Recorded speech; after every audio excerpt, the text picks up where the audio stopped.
Alright, so I'd like to start off with a little bit of an introduction, just, tell who you are and a little of your background. Sure. My name is Josh Brugger. I'm running for mayor for the city of Grand Haven. I grew up in Grand Haven, and it's great being here at the Tribune office. I actually delivered the Tribune. I was a paper boy in the 80s. My brothers and I had a paper route over by Ferry School, so it's neat to be back here. I am married. I have two boys, and they are at the Grand Haven. Let's see, one of them is at White Pines, and the other one is at Lakeshore Middle School, which is my old high school.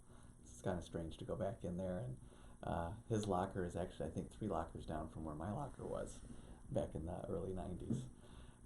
I am a business owner. BRUGGER House Builders is a family business that my dad and I started years ago, and we remodel homes around Grand Haven. I've been involved in the city for quite a while. Back in high school, I was the Human Relations, the Human Relations Commission high school representative.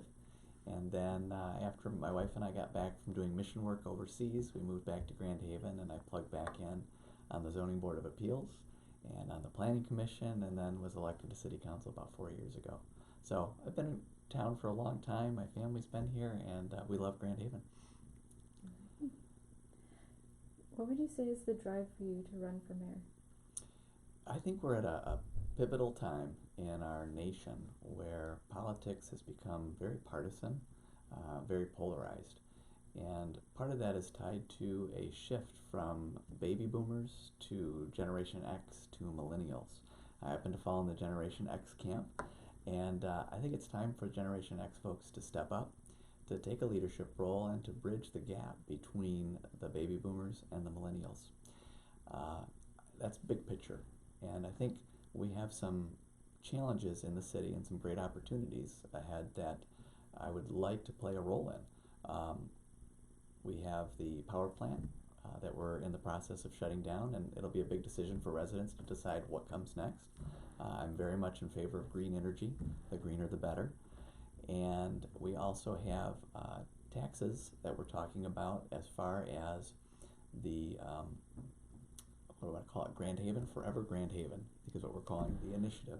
And it's a ballot proposal that's going to be voted on by residents in November to switch from a borrow system to deal with our infrastructure and needs around the community to a pay-as-you-go system. And I think that is a huge, huge benefit, will be a huge benefit if that passes, to all the residents, both today and especially into the future. We've been borrowing from future generations for many years now, and we need to live within our means, and we need to plan ahead so that the future generations are in better shape even than we are today. So, a few things that I'm very passionate about. That's why I'm running. And I've got a lot of experience working in the city of Grand Haven. This is my hometown.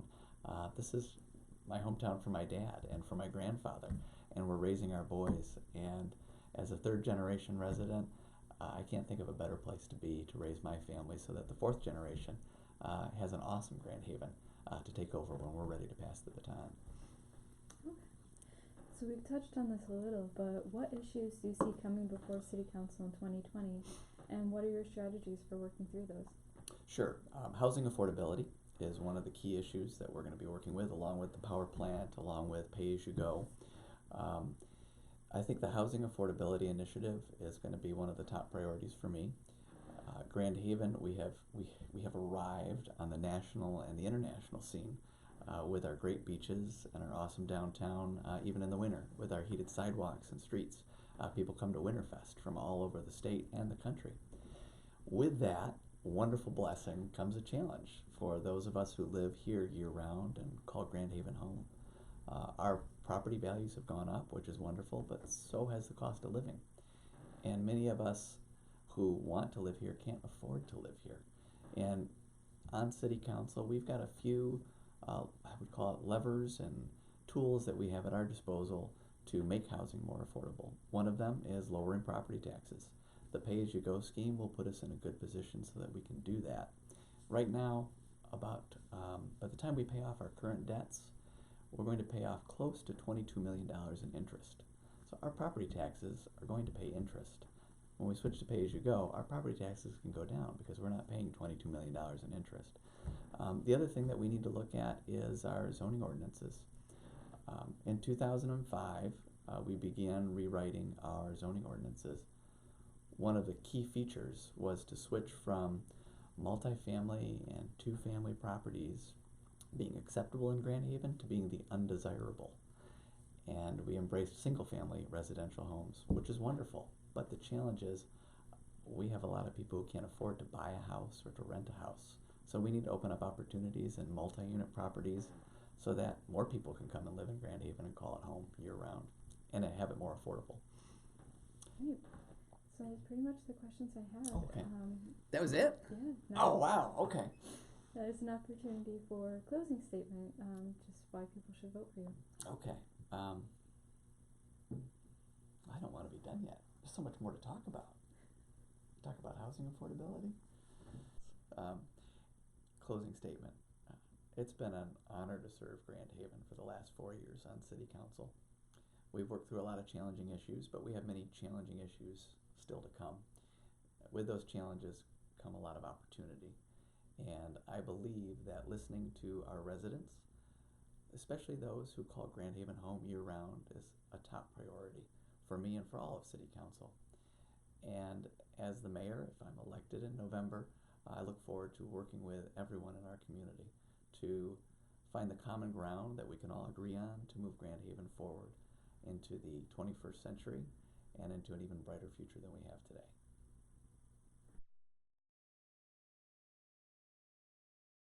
Okay, can we start with just a quick introduction, who you are and a little bit of your background? Okay, I'm Bob MONETZA. I'm currently a city council member. I've been on council since 2009. I was a engineer in private industry. I was trained as a mechanical engineer. I worked in facilities engineering, which is a lot of capital projects and maintenance, that sort of thing. Worked at now called Arconic, was Howmet Corporation in Whitehall. I was there for 30 years. Retired last spring. And that gave me time, having retired, it gave me time to pursue this opportunity to run for mayor. Plus, I've got plenty of other things to do in retirement. And also, I've been working with the schools and coaching Science Olympiad for the past 20 years.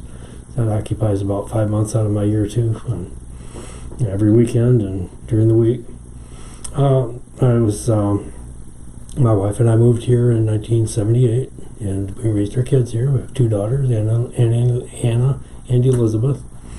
And they went to Grand Haven schools, and they graduated and moved on. So they've left the area, but they're still, they've had other opportunities elsewhere.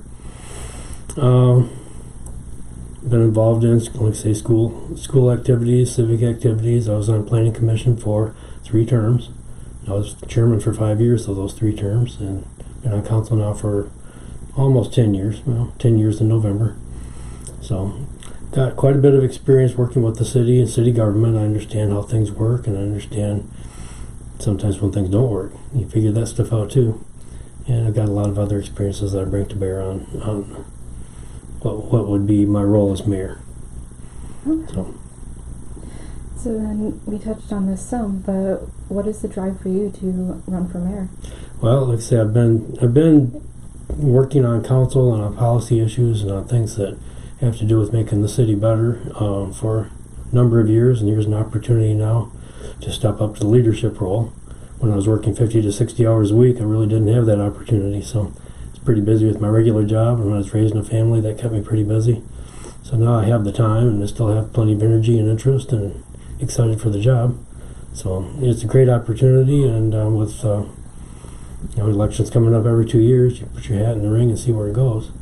But to me, it's kind of a fulfillment of what I've been doing for the past several years. It's not a stepping stone for me. I'm not moving on to something else. Pretty committed to the city government, particularly the nonpartisan aspect of it. I enjoy the fact that we can come in here just as individuals dealing with city issues and not have to deal with a whole bunch of other issues that are not that relevant. So, to me, it's an exciting opportunity.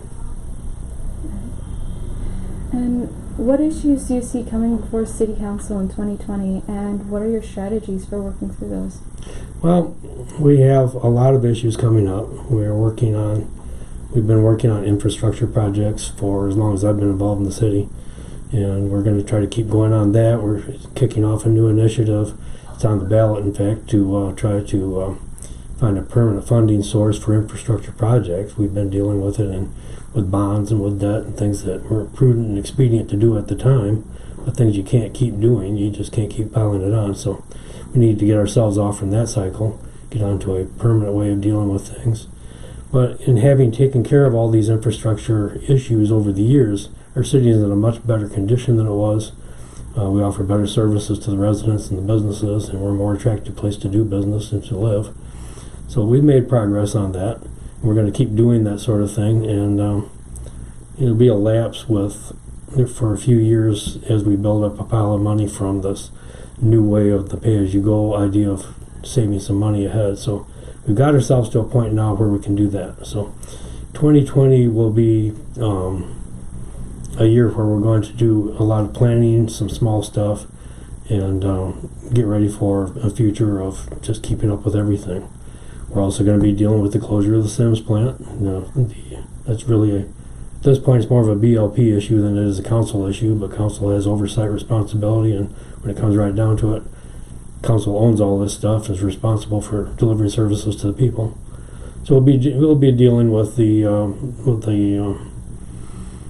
whatever the next step is after the closure of Sims and all the remediation and all the site work that has to be done, and whatever happens to the diesel plant down on Harbor Drive. Hopefully that can be repurposed into something really nice. We'll see where that goes, and we're working with BLP, actively working with them in a partnership to try to make this stuff happen. We've got a zoning initiative going where we're opening up our zoning ordinance. We're going to see what we can do about possibly making housing more affordable, attainable. We have an issue in the town with people who work here, can't afford to live here, or can't find places to live here. And so there's some things we need to do to make that a better situation. It's going to involve some changes in the way some of our neighborhoods look and work and feel. And so we have to work with the people and decide what's the tolerance for that, what do people really want in their town as far as smaller units, more units, whether we focus this on big projects that are multifamily or spread it around the town so that we have all parts of the town growing equally and sharing in the housing effort. And of course we want to also encourage business industry. We're kind of landlocked and limited in how much industry we can bring in, but we work with what we have. We have issues with making some of our public amenities or public facilities viable. We're working with the airport; they're doing much better. The marina is always an issue. We've had a lot of flooding on Harbor Island. We've had lots of problems like that we have to deal with, and we just have to get through these things and keep things working well and make them better where we can. So, I mean, there's a long list of things that we have to work on, and we made a lot of progress over the past few years. I'm pretty happy with how things have been going in the city, but I think we can do better. And do you have any sort of closing statements? Anything that you want people to know about why they should vote for you? Well, my career as an engineer and in industry has given me a pretty good insight into doing things in a logical, rational, careful, methodical manner, and that's kind of my trademark. That's how I approach decisions. There's always an underlying basis of facts that you have to understand.